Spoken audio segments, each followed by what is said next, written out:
Big news from Cameroon about the fight against Boko Haram. Hundreds of fighters are arrested, and thousands of captives are freed. The Millennium Challenge Corporation chief explains the link between economic growth and global stability. And construction workers uncover an archaeological treasure trove in Gaza. Africa 54 starts right now. Good evening and welcome. I'm Vincent Makori. This is Africa 54.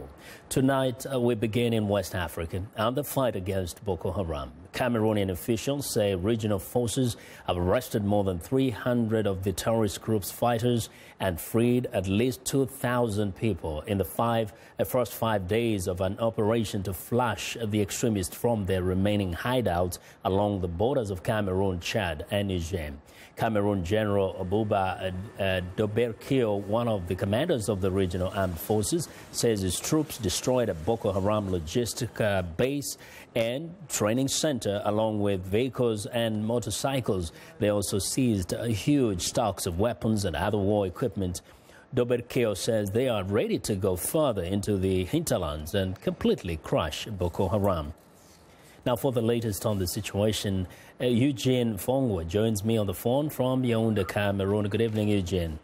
Hey, Vincent. Good evening. Good evening. Yeah. Now, tell us first, has anybody seen the people who have been rescued, or even the militants who have been arrested? It's both of that.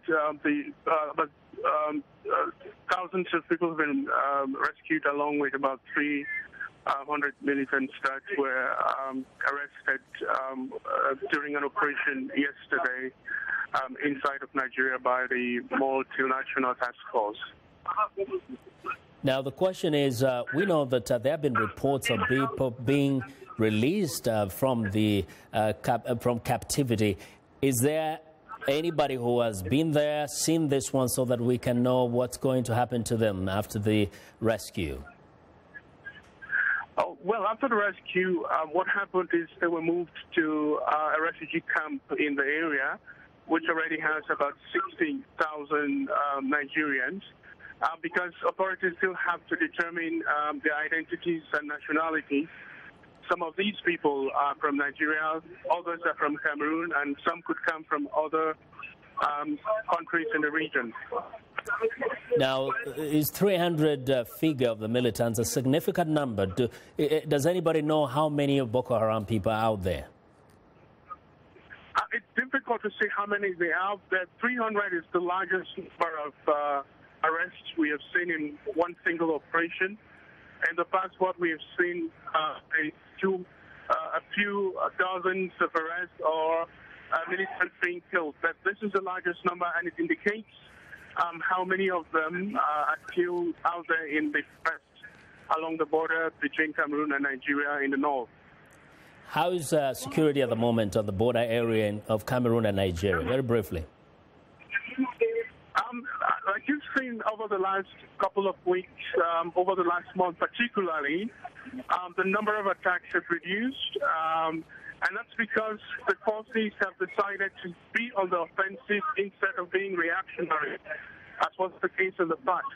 And so we have seen these raids on suspected militant bases, the seizure of equipment, arms, ammunition, and that's why we are seeing this result. And another thing that's happening is that there's been more coordination between the troops, between Nigeria, Cameroon, Chad, and other forces of the multinational task force. All right, Eugene, thank you very much. Eugene Fongwa reporting from Yaoundé in Cameroon.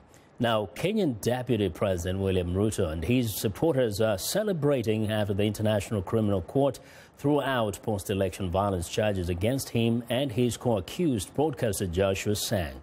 For the victims of the 2007 and 2008 violence, however, it is a moment of great disappointment with no hope for justice.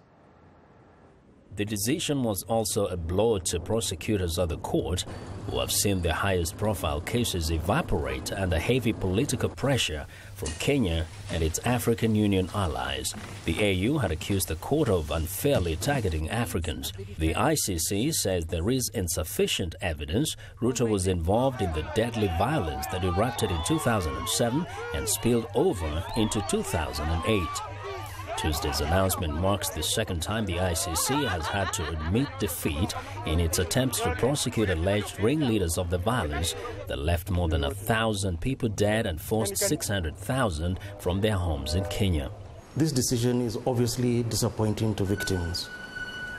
This was the most high-profile case concerning post-election violence after the December 2007 elections.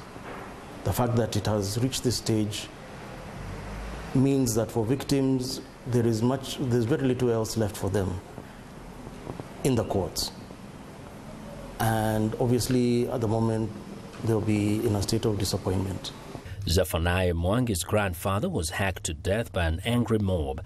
He had hoped for compensation for his next of kin so they would be able to get their lives back to normal. They should consider the victims. If someone lost property or someone, they should be compensated, at least so that they can get their life back to normal. That would be very good. Martha Katali's niece, Rosina Acheng, was shot and killed in the post-election violence. For Katali, the ruling does not change anything. Whether they jail them or let them go, it does not benefit me, because if that child was still alive, I would have seen her benefits. She would have grown up by now. She could have been going to work, have her own family, one child, or even a husband. If she visits me, she would at least bring me some sugar for me to use. That's my child. But these people, if they're jailed or not, my life still goes on. Kenya's post-election victims lawyer Wilfred Derito said at a news briefing in Nairobi that the decision by the court came as a disappointment to his clients, and he hoped the prosecutor would appeal the case. It's a decision that we must respect. Of course, there is no doubt that it will come as a disappointment to victims.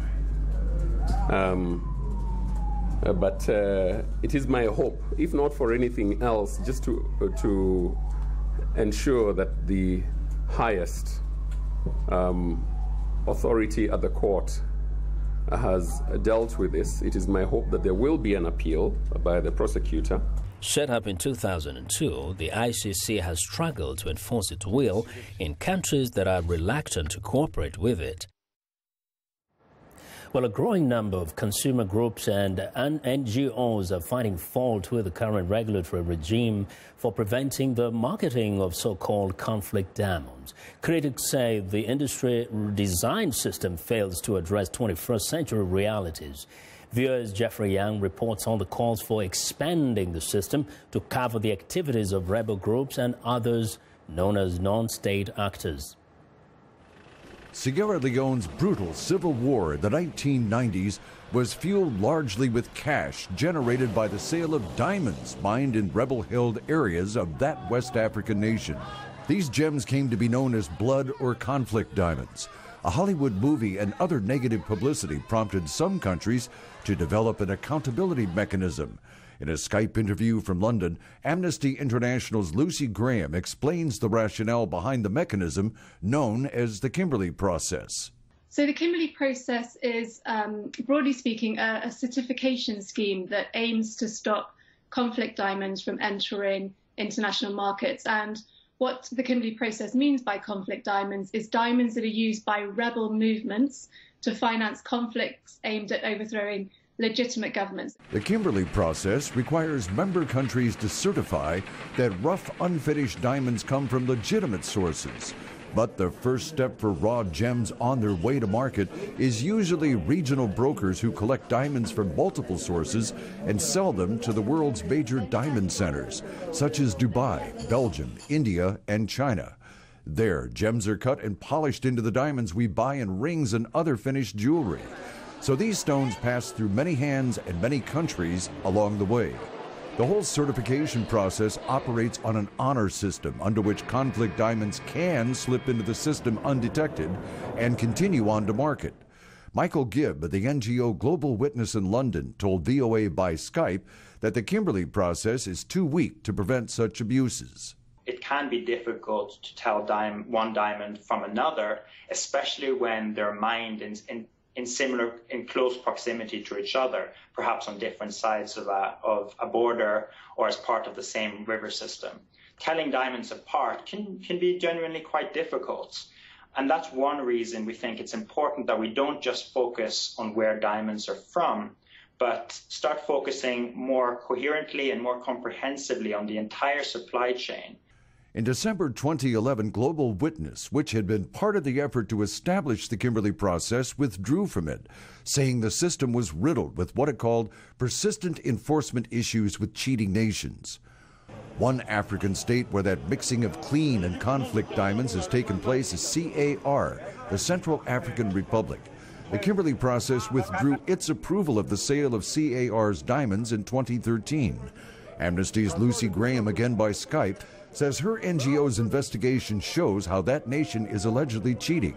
So we found, for example, that the diamonds were potentially exiting out through Cameroon, through the Democratic Republic of the Congo, and that those could then potentially get into international markets. That's a finding that's also supported by information from the United Nations itself and from other civil society organizations looking into this issue. Michael Gibb of Global Witness points out a glaring reason why anyone determined to cheat on the Kimberley process will find it easy to do so. There is a lack of third-party independent oversight, especially once we get into the part of the diamond supply chain that people know best, namely that of cotton polished diamonds, the kind of diamonds that you'll see in engagement rings and in jewelry. Once diamonds progress that far into the system, there's very, very little oversight. These critics are urging the diamond industry to broaden the Kimberley process to include diamonds produced under near slave labor conditions and unsafe mining operations, and diamonds handled by brokers and others who refuse to abide by stricter rules of oversight and accountability. VOA did offer officials of the Kimberley process the opportunity to reply to the arguments made by their critics. There was no response to the offer, which was conveyed through Kimberley's internet presence. Well, to give us a bit more insight, Jeffrey Young, VOA's senior investigative analyst, is here with me in studio. Hello, Jeffrey. Hi. Now, this is an industry that means billions of dollars. Question is, those who trade in this commodity, you think they really are willing to change the rules or enforce the rules? The NGOs that I talked to in the course of building this story, investigating the situation, they told me that they don't expect anything like that. Very cynically, the diamond industry wants the product, the diamonds, at the lowest possible cost of acquisition. So if this means that mines are unsafe, you saw the video. You can see that these guys are digging down into the earth and nothing is shoring up the walls. So when the walls collapse, they get buried and they don't come home that night. And the mine just finds somebody else to do the work. So it's much more than just establishing that they're not coming from conflict zone, but also about the conditions under which they're mined, right? This is what the NGOs want. The Kimberley process only concerns diamonds from so-called conflict areas or extracted by non-state actors like rebel groups. Yeah. The definition of Kimberley is so narrow. The NGOs want to broaden this out to cover unsafe mines, human rights conditions. Some of these people are treated like farm animals. So, just as in money, we can say there is a kind of a practice of laundering diamonds, right? If you take the diamonds from their original source and simply clean them or start polishing them, cutting and polishing them, you can't tell one diamond from another, by and large. So that's how, for instance, Central African Republic was kicked out of the Kimberley process in 2013 because they were able to find direct evidence that some 140,000 carats of suspect diamonds were mixed in with the so-called good diamonds. This came from Amnesty International's September 2015 report. We may value them, but I think it's important to think before we buy diamonds. Jeffrey, excellent reporting, as always. Well, Jeffrey Young is VOA's senior investigative analyst. Now, a Kenyan man was mauled recently by a lion during the Nairobi rush hour. It was the third time in recent weeks that lions have caused panic. They have ventured outside of the Nairobi National Park, despite efforts by Kenyan wildlife authorities to fit collars on some of the lions to alert rangers. The collars are supposed to stop the lions from roaming outside the park. VOA's Caroline Turner has more. Lions are some of the world's most charismatic big cats. But lions in Nairobi National Park are not completely fenced in. The sprawling city has a growing population, and humans and cats are increasingly coming into conflict. The big cats are under pressure as one of Africa's fastest-growing cities expands into ancient migration routes and hunting grounds. When the predators wander out of the park, they often attack livestock, and Kenyans who lose cattle to the big cats frequently retaliate. Killing lions in Kenya is a crime. But the Kenya Wildlife Service, Safaricom Foundation, the Institute of Environmental Sciences of Leiden University, and the Leo Foundation are hoping to change this. They set up a megaphone and play sounds of an abandoned buffalo calf to lure lions near them. The veterinarian prepares his tranquilizer gun and shoots a dose strong enough to make a growing lion sleep long enough for the scientists to put on the GPS collar. Once the lion is sedated, the team fits the tracking collar and takes measurements from the sleeping lion.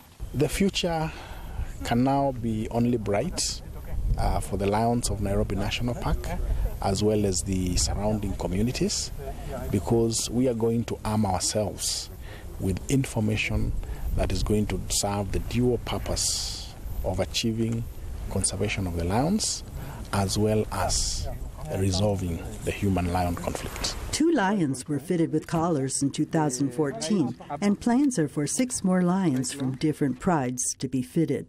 So that will be a big enough sample for us to be able to understand how the lions behave, how the lions utilize the park and the surrounding areas.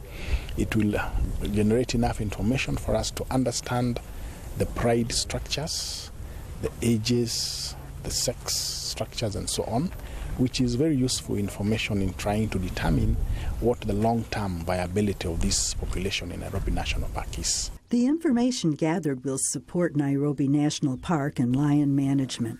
To encourage herders not to kill the lions, new legislation was recently passed to compensate livestock farmers if their cattle are killed by lions. We have also the predators, especially the lions. Their numbers are going low. We are conscious about that.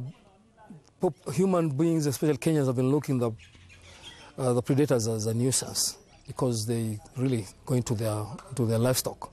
But with the new act, there will be compensation for livestock. So we hope that will reduce the killings of these predators.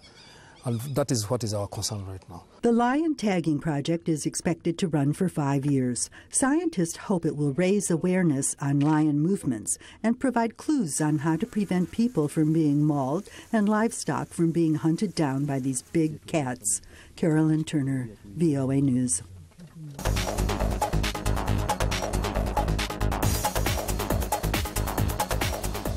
Well, turning to business, the Panama Papers leak is sending shockwaves across the globe, shining the spotlight on the finances of some of the most powerful people on the planet. With more on the leak and potential impact to Africa, business correspondent Jill Malandrino joins us live from New York. Hi, Jill. Hey, Vincent. This could possibly be one of the biggest stories in 2016. First, let's briefly review what the Panama Papers leak is all about. On Sunday night, the International Consortium of Investigative Journalists published a massive leak of documents dubbed the Panama Papers because they are allegedly connected to Panama law firm Mossack Fonseca. More than 11.5 million financial and legal records exposed a system that enables crime, corruption, and tax avoidance hidden by secretive offshore accounts in companies dated back 4 decades. Now, what has been exposed in Africa? Just about every segment I'm on for Africa 54, we focus on the importance of diversifying the economy and eliminating corruption to encourage foreign investment and joint ventures. Clearly, this is going to be a big blow to any progress made. Let's isolate Nigeria, for example. President Buhari has made reforming the NNPC a top priority since he took office in 2015. In Nigeria, James Ibori, the jailed former governor of oil-rich Delta State, was named in the leaked data from Mossack Fonseca. Just last week, I reported that Nigeria was in talks with oil major Chevron, France's Total, and Italy's Eni to get help revamping the refineries. Exposure like this could possibly make these companies reconsider their ventures. Now, is there any good that could possibly come out of this? That's a great question, and no doubt this is going to expose some wild schemes and will take time and money to sort out. Just yesterday, the Icelandic Prime Minister resigned in the wake of the Panama Papers, but let's look at it this way. To some extent, the Panama Papers is one of those great exposés that will further increase efforts to sort this type of activity out without political motivation. The leak reveals that it is not just the global tax system that is broken, but global governance itself. In fact, President Obama is now calling for international tax reform and the Panama Papers revelations. Well, Jill, thank you very much. Thank you. Africa 54 business correspondent Jill Malandrino reporting from New York. Now, the head of the Millennium Challenge Corporation says her agency's mission of reducing poverty through economic growth is key to stability around the world. In a heated U.S. election year, with some candidates advocating budget cuts and more focus on U.S. spending, CEO Dana Hyde told VOA she still hopes for continued bipartisan support. VOA's Mariama Diallo has more. In a world of competing priorities like the recent migrant influx in Europe, the Syrian war, and continuing acts of terrorism, some argue that supporting good governance and rule of law are key to stability in developing economies. We make the case that the mission of MCC, which is how do we reduce poverty through economic growth, and we know how important opportunities and growth is for stability and for future and to address America's values overseas. Dana Hyde, Chief Executive Officer of the Millennium Challenge Corporation, recently traveled to countries such as Senegal, where the MCC has spent $540 million. We were able to see the road and the investment we've done. We were also able to go to one of the irrigation facilities where the water is flowing in and helping the farmers come back to the region. Benin also receives MCC aid totaling $754 million. Omar Aruna is the country's ambassador in Washington. A major part of that first compact help reorganize the port, rebuild the port, which has become very functional now, who by all standards is one of the best ports in the west coast of Africa. A second project will address the energy sector, which Aruna calls essential to development in Africa. About $136 million will go to the generation of power. Basically, but before that, you have about $41 million who probably will go to what they call the restructuration of basically the laws, the institutional reform, as they call it. MCC works with about 45 countries around the world. Hyde says in many of those, much of the focus has been on leveraging private capital. That will be a focus of what we do in El Salvador. We're also going to look at education, the nexus between vocational education and actual job training that we can do in creating markets for that. We're in the Philippines. We have built a road that actually was right in the center of where the typhoon recently came and withstood that and was an artery for recovery during that time. While some are taking full advantage, others say the process can at times be too complicated. But Hyde says the scorecards used to determine eligibility can help countries beyond MCC. In Washington, Mariama Diallo, VOA News. Well, it's time now for a short break. Still to come on Africa 54, a construction project unearths a remarkable find in Gaza. We'll be right back.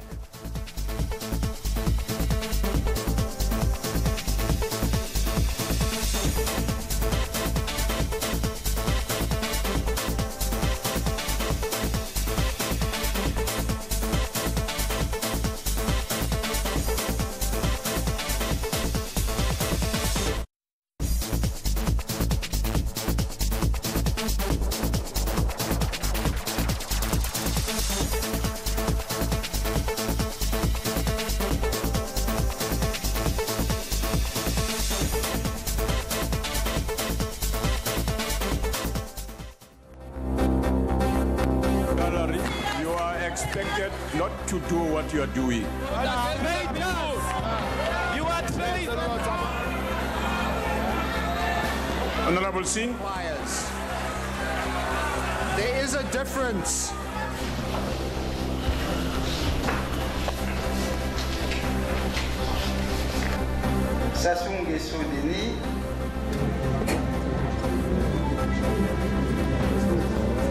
There is no doubt that it will come as a disappointment to the victims.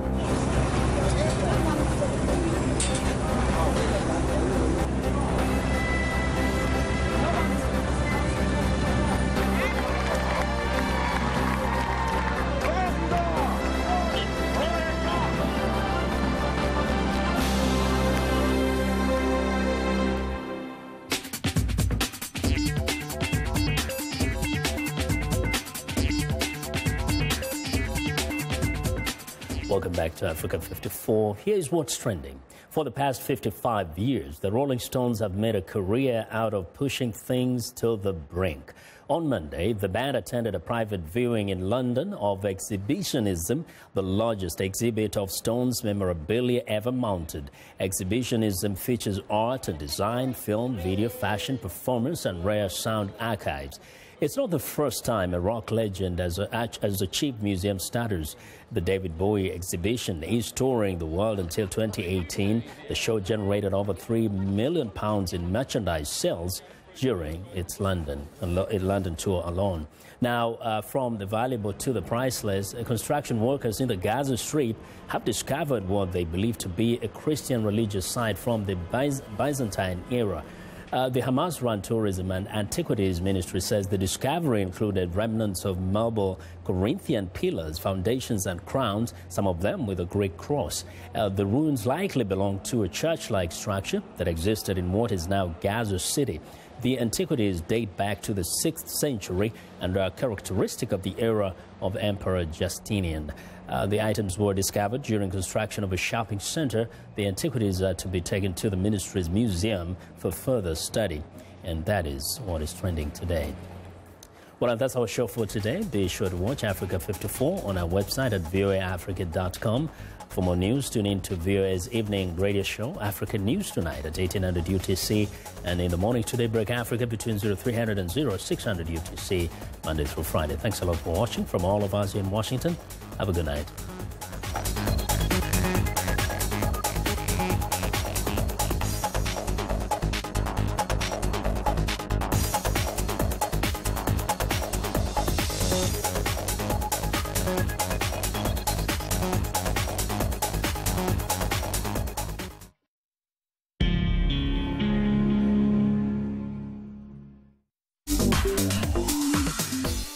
Welcome to English in a Minute. You would think that an elephant would be easy to see, but that is not the case with this idiom. Elephant in the room. I really don't want to go to the meeting today. Why? Just sit there and nod your head like I do. But nobody is willing to talk about the elephant in the room. What elephant? The fact that our company has no money, broke. Oh, that elephant in the room. Yeah, don't bring that up. Nobody wants to talk about that. An elephant in the room is a problem that everyone knows about but does not want to talk about. It also refers to a truth everyone knows but ignores. A problem shouldn't be ignored, and neither should an elephant in the room with you. And that's English in a Minute.